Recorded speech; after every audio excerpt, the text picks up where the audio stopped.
Kontestasi politik pada tahun 2020, 2 tahun lalu, mempunyai kisah yang unik. Berlangsung di tengah pandemi, pilkada pada 2020 yang sempat kabarnya waktu itu mau ditunda, enggak, tapi jalan terus. Pilkada kali ini dihiasi dengan kerabat atau keluarga dari elit politik yang bertanding di panggung politik daerah masing-masing. Isu semacam ini juga berkaitan dengan kontestasi politik keluarga. Saudara, selamat datang di podcast Aiman Wicaksono musim kedua. Eksklusif, Aiman akan menceritakan kisah hidupnya sebagai jurnalis serta menguak hal yang belum pernah disampaikan olehnya di program Aiman Kompas TV. Selamat mendengarkan. Dengarkan percakapan Wisnu Nugroho, jurnalis dan pemimpin redaksi Kompas.com dengan tokoh-tokoh yang menggulati hidup dengan gigih serta kisah tentang pengalaman berkesadaran yang menggugah hati. Hanya di podcast Beginu, bukan begini, bukan begitu. Halo saudara, bagaimana kabar Anda? Semoga Anda senantiasa dalam keadaan sehat dan baik-baik saja. Kita berjumpa lagi di podcast Aiman Wicaksono musim kedua yang merupakan hasil kolaborasi antara Kompas TV, Medio Podcast Network, dan Trusty Talent Management. Sebelum kita mulai, jangan lupa untuk follow dan beri rating pada podcast Aiman Wicaksono di Spotify dan subscribe YouTube Kompas TV. Supaya Anda, penting nih, tidak tertinggal setiap penayangan episode terbarunya. Di musim kedua ini, saya akan berbagi cerita menarik dan berkesan seputar penggarapan program Aiman di Kompas TV dan kehidupan saya menjadi seorang jurnalis yang belum pernah saya ceritakan sebelumnya. Semua akan saya bagikan eksklusif hanya di podcast Aiman Wicaksono. Baiklah saudara, kita awali perjumpaan kita kali ini dengan apa yang melatar belakangi saya untuk melakukan investigasi pada episode politik kerabat, dinasti politik. Lalu apakah yang menarik dari investigasi itu? Saudara, sebelum saya memulai pembahasan tentang dinasti politik, saya ingin mengajak Anda untuk melihat kondisi politik saat ini. Isu Presiden Jokowi akan, ada dua nih, perpanjang masa jabatan atau boleh maju ke periode ketiga. Seperti yang Anda juga mendengar, terus bergulir. Sejumlah kalangan menyatakan diantaranya adalah civil society atau LSM. Kontras misalnya, khawatir ramai isu ini bisa menimbulkan kerusuhan seperti masa tahun 98 yang silam. Kontras juga menekankan sebuah saran agar Jokowi menindak menterinya yang aktif berspekulasi tentang 3 periode. Siapa itu? Yang sering disebut dan kemudian sering berada di balik isu ini adalah Menko Marinvest, Luhut Binsar Panjaitan. Anda juga mendengar soal itu? Ya, tentu semuanya mendengar. Pengamat politik dari Badan Riset dan Inovasi Nasional atau BRIN, Wasisto Jati mencemaskan masalah ini bisa menjadi seperti kerusuhan 98. Ini suara seperti kontras persis. Kalau saya melansir dari sejumlah media massa seperti Kompas.tv atau Kompas.com dan juga CNN Indonesia misalnya, isu ini mampu menimbulkan ketidakstabilan keamanan, dampak dari guncangan politik yang terjadi. Isu semacam ini juga berkaitan dengan kontestasi politik keluarga. Kecemasan muncul saat anak dan menantu Presiden Jokowi maju menjadi pemimpin di sejumlah daerah. Contohnya Mas Bobi di Kota Medan atau Mas Gibran di Kota Solo. Dinasti politik menjadi pemanas ketidakstabilan politik. Kontestasi politik pada tahun 2020, 2 tahun lalu, mempunyai kisah yang unik. Nah, saya mulai cerita nih. Berlangsung di tengah pandemi, pilkada pada 2020 yang sempat kabarnya waktu itu mau ditunda, enggak, tapi jalan terus.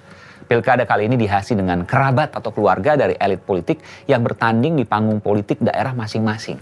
Nah, saya menemui salah seorang kandidat yang masih kerabat dari seorang elit politik super terkenal negara ini. Ia adalah Rahayu Saraswati Djoyo Hadikusumo, keponakan Menteri Pertahanan Prabowo Subianto. Nama Rahayu muncul saat Prabowo mengumumkan nama rekomendasi untuk pilkada di kota Tangerang Selatan, Tangsel, keponakannya maju sebagai calon wakil wali kota. Pertanyaan, apakah kontestasi politik keluarga atau kekerabatan ini lebih ramai pada 2020? Saya memiliki pendapat akan ramai pada kontestasi pilkada tahun berapapun. Kenapa? Karena dinasti politik orang yang memiliki kerabatan dengan tokoh, sosok yang memang sudah menjadi pejabat atau pemimpin sebelumnya, tentu secara lebih mudah untuk dikenal. Karena proses untuk memilih ada 3. Dikenal, disukai, baru dipilih. Kalau dikenal saja masih masalah, bagaimana bisa menyukai? Kalau belum disukai, ya pasti tidak dipilih. Sesederhana itu. Kemudian kontestasi politik kekerabatan tidak lepas dari pro dan kontra.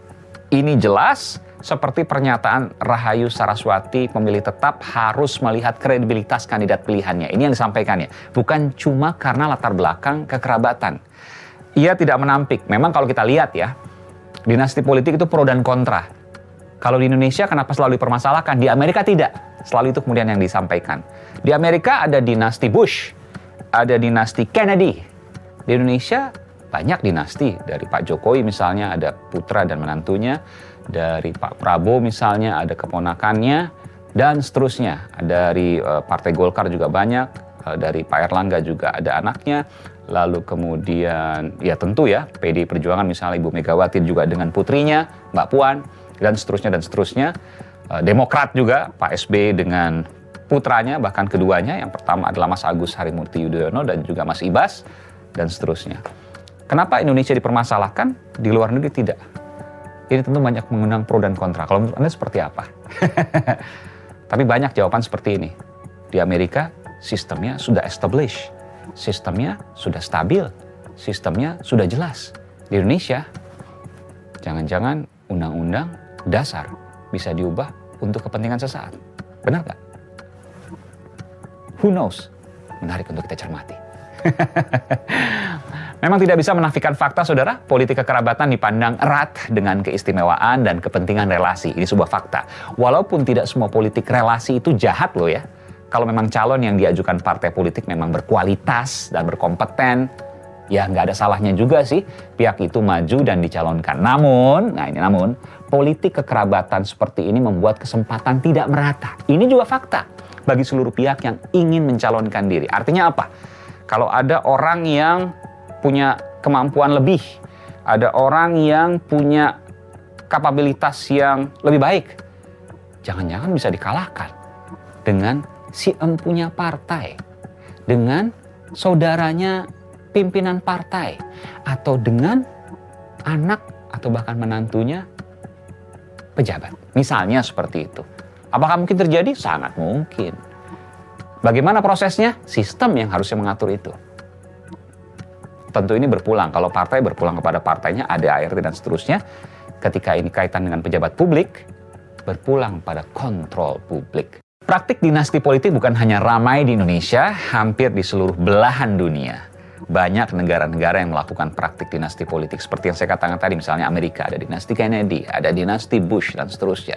Lalu sebenarnya apa ancaman dari dinasti politik? Saya mengutip dari Sekjen Transparency International Indonesia, TII, Danang Widoyoko, yang menjelaskan bahwa potensi bahaya dari politik kekerabatan. Danang menerangkan kepada saya bahwa politik semacam ini bisa memudahkan koneksi, hubungan, agar proses investasi atau proyek-proyek mudah diloloskan. Betapa tidak? Karena ada kemungkinan, meskipun tidak semua. Saya katakan sekali lagi ya, saya garis bawahi, tidak semua. Ketika katakanlah ini di daerah misalnya, ayahnya menjabat, lalu kemudian sudah membentuk sebuah sistem dalam tanda kutip penganggaran, proyek dan lain sebagainya. Kan si pengusaha secara logika lebih senang kalau anak si ayah ini yang kemudian meneruskannya, atau istri si anak yang meneruskannya. Selesai urusan, cincai.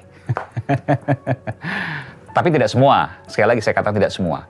Tapi secara logika, tentu siapa yang bisa membantah apa yang kemudian saya sampaikan? Kalau dilihat dari nyaman. Sekali lagi, bagaimana caranya untuk menghalau ini semua?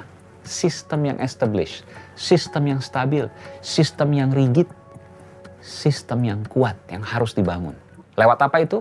Perundang-undangan, kontrol publik, dan pers. Karena demokrasi terdiri dari 3. Freedom of speech, freedom of expression, dan freedom of the press. kebebasan untuk berpidato atau menyampaikan pendapat, kebebasan untuk berekspresi, dan kebebasan dalam pers. Ya tentu tidak semua bebas-bebasnya, karena ketiganya pasti diatur. Pers saja diatur karena ada Undang-Undang 40 tahun 99. Kontestasi dinasti politik di Indonesia bukan tanpa alasan hadir di tengah masyarakat. Dinasti bisa memudahkan kegiatan persetujuan proyek dan akses kepada pengembangan karena kebijakan banyak dipengaruhi oleh aparatur sipil negara.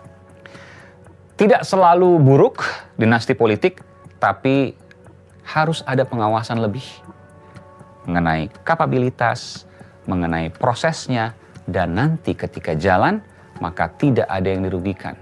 Baik dari teman satu partai, katakanlah seperti itu, baik dari teman satu kelompok yang hendak maju bersama-sama, atau nanti pada proses ketika ia sudah menjadi pejabat, maka tidak ada kong kali kong.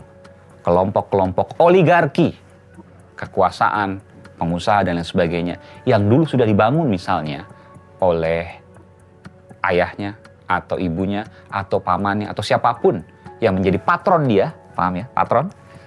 Lalu kemudian yang di bawah ini, kalau disebut dalam politik patron klien, kliennya ini ya anaknya atau ponakannya atau saudaranya dan lain sebagainya tinggal meneruskan oligarki itu. Jangan sampai terjadi. Kontrol sosial wajib dilakukan. Freedom of expression, freedom of speech, freedom of the press. Semangat!